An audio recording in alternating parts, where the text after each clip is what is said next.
Wouldn't it be Ryan the Great? And today we are predicting UFC 306, guys. And yeah, I mean, we are coming up to the spear card, and it's supposed to be a one-off card, supposed to be one of the best cards ever, says Dana White. Now, obviously, there's been some problems. There's been ticket sale problems, and there's been this and that and the other. They're spending $20 million on this card, which I think is a bit crazy, but it is what it is. And we have some pretty good fights. I mean, I'm not that interested in the entire card. Like, there have definitely been cards that I've fully been interested in, like 300, obviously. Obviously, they put on the best fights for that, and they couldn't because they had the budget to do it. But the 4 fights I'm really interested in is Raul Rojas Jr., because I think him, Peyton Tablet, and Bo Nickal are the future. Brian Ortega versus Diego Lopez, and the 2 title fights. That's really the 4 fights I'm really interested in. I think the other 2 fights on this main card should be pretty good ones. They should be stand and bang fights, which I'll talk about in just a minute here. But I'm not that excited for them. But anyway, it is what it is. Let's get right into it. But before we get right into it, guys, make sure to subscribe with your post notifications on. Go subscribe to my bro Linear Blogs. Make sure to subscribe to my second channel at Ryan the Cog Great. Make sure you guys can follow me on X Renegade RTG. Make sure you guys can follow me on TikTok at Renegade RTG. Make sure you guys go listen to the latest edition of the CR7 podcast. And make sure you guys go follow me on Twitter at Renegade Podcast. My for do, ladies and gentlemen. Let's start the video. Let's roll that intro. Hey, come on, Stotty. Stop! Stop! Stop! Stop! Red Slam! First pitch! Bring him in! Yes! Oh, damn.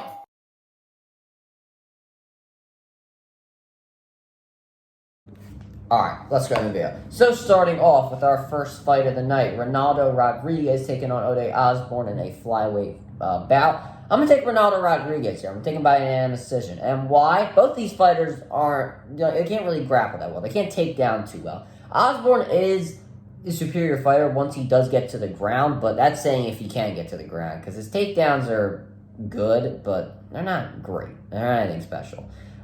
He does have 4 submission victories throughout his career, but because of the fact he can't take down too well, and Rodriguez wouldn't really have too much to worry about, as he is the better striker, and he takes, something that he does really, really well is taking advantage of other people's mistakes. He finds openings in other fighters' mistakes like that.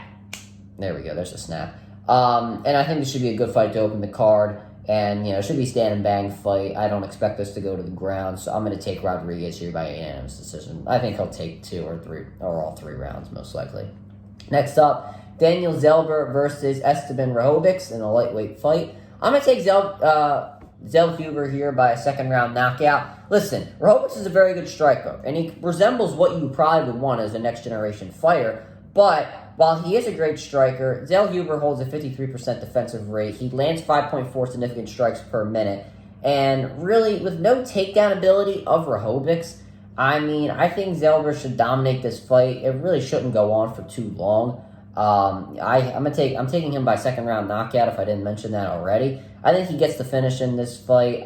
With just really good defense and the significant strikes, and Rojovic isn't really anything special when it comes to defense and, trying to take down, which would probably help him in this fight.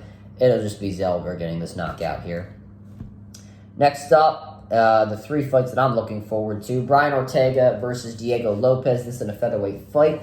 Listen, this is going to be a very close fight. I'm taking Diego Lopez here by a split decision. Ortega did have a really good win over Yair Rodriguez, but how is he going to handle the iron fist of Diego Lopez? He got knocked down a few times in that Yair Rodriguez fight, and I don't think he has the grappling game like Lopez, who plays into the mistakes of the opponents very, very well. Lopez has had some very good submissions throughout his career. I think Ortega will make this a good fight due to his striking ability, and probably going to play good defense on the ground, and probably get his own offensive game on the ground as well, because he just is a good fighter in that way. Also, Ortega might move up after this fight. He couldn't move up to lightweight, so how much does he really care about losing to an up-and-comer like Diego Lopez if he's moving?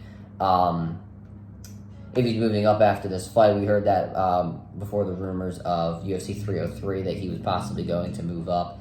I think the same still applies here. So I'm going to take Diego Lopez by a split decision victory. Next, we have our first title fight of the night, Alexa Grasso defending the Women's Flyweight Championship against Valentina Shevchenko. This is their third fight. Obviously, this is a Women's Flyweight bout. And this one is really, really tough. It's 50-50. It's a pick-em, in my opinion. I think on the money line, they're both minus 110. But I'm going to take Alexa Grasso here by unanimous decision. I feel like Valentina Shevchenko is getting the Kamaru Usman and Israel Adesanya effect where, she was just it was worn down as champion. Those guys held the championship for a while, and I feel like they got worn down in their fights. I feel like the same thing happened to Valentina Shevchenko. Everybody's split on this fight, but I feel like it's the same thing that's going to happen to Adesanya and Duplessis. A lot of people picked Adesanya, including myself, and then he ended up losing to Duplessis. He ended up losing to the new and up-and-coming fighter. Well, not really up-and-coming, but you kind of get my point. And I think it's the time for Alexa Grasso. You can't really give Grasso anybody else. You could maybe give it Rose Namajunas, but she just fought a little while ago, so unless you were willing to pay Namajunas a lot of money, I doubt she'd take the fight. And then, in their last fight, I'll talk about it in a second. There really was nobody else you could give Grasso to, but, I'm not complaining at all.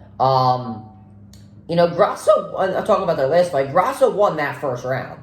And she won she won it on the feet. But Shevchenko just did a great job controlling the next two rounds through the ground. And then, obviously, Grasso was able to get into the rear naked choke off the back fist, or whatever the hell it was. I don't remember off the top of my head. And was able to get the finish. So, I don't think Shevchenko's going to do that again. But Grasso has to realize that Shevchenko is going to try to go to the ground. And that's how she's going to win. I don't think Shevchenko's the fighter anymore where she's going to be able to stand and bang with a fighter like Alexa Grasso. I think she's going to have to go to the ground and try to win this fight. But I think Alexa Grasso, knowing from their last two fights how Shevchenko is going to try and win, she's going to do a really good job of defending those takedowns, and she's going to land her stand and bag, stay in the middle of the cage.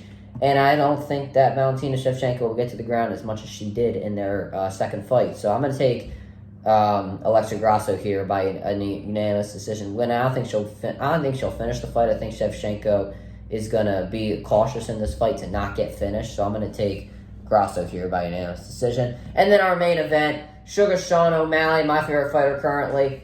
As you guys know, my two favorite fighters, Sean O'Malley and Yuri Prochazka. Sugar Sean O'Malley taking on Merab in a bantamweight championship fight. And this is another pick-em. It seems like the odds are changing every single day. It seems like one day O'Malley's favored, the next day Merab's favored, and then, then they meet right in the middle at some point. I am going to take Sean O'Malley, and I'm going to take him to get the finish. I don't think a lot of people are picking a finish. I think a lot of people are taking, a win off the scorecards if they are even picking O'Malley. But the reason I'm going to take O'Malley is because of the fact that he is going to win this fight by getting away from the cage. And I'm going to tell you how. Something Sean O'Malley does really, really well is the fake.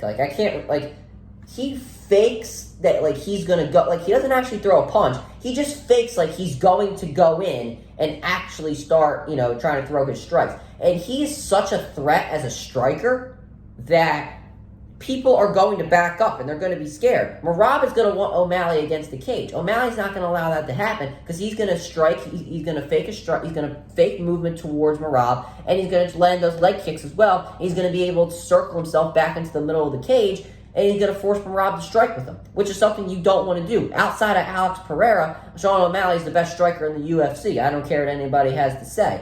Merab's not going to be able to get that takedown. And Sean, he does defend well against the cage, but if he does get against the cage against Merab, I doubt we'll see that on display, as Merab is such a really great grappler. But once again, Merab's going to flinch from those fakes and those leg kicks. And to be honest, Merab doesn't have a glass jaw, but he's gotten knocked down a couple times in fights, so he's going to have to worry about that there. And he doesn't have an iron jaw. He doesn't have a glass jaw, but doesn't have an iron jaw. And while I've seen Merab The way I see this finishing, I think it's going to happen to an Aljamain Sterling. Kind of funny because they're friends. I kind of see the same thing happening. Where Rob's going to try to close the distance, and Sean O'Malley's just going to be able to drop him there. I think this will last longer than the Aljamain fight. I think that this will go to the third, and I think Sean O'Malley will get the finish and win this one. That'll do for this video, guys. Make sure you guys subscribe to the post notifications on. Go subscribe to my brother Living Great Vlogs. Make sure to subscribe to my second channel, Live Around the Cow Great. Make sure you guys go follow me on X Around the Great RTG. Make sure you guys go follow me on TikTok at Around the Great RTG. Make sure you guys go listen to the latest edition of the CR7 podcast. Make sure you guys go follow me on Twitter, Around the Great Podcast. And as always, Ryan the Great out. Peace.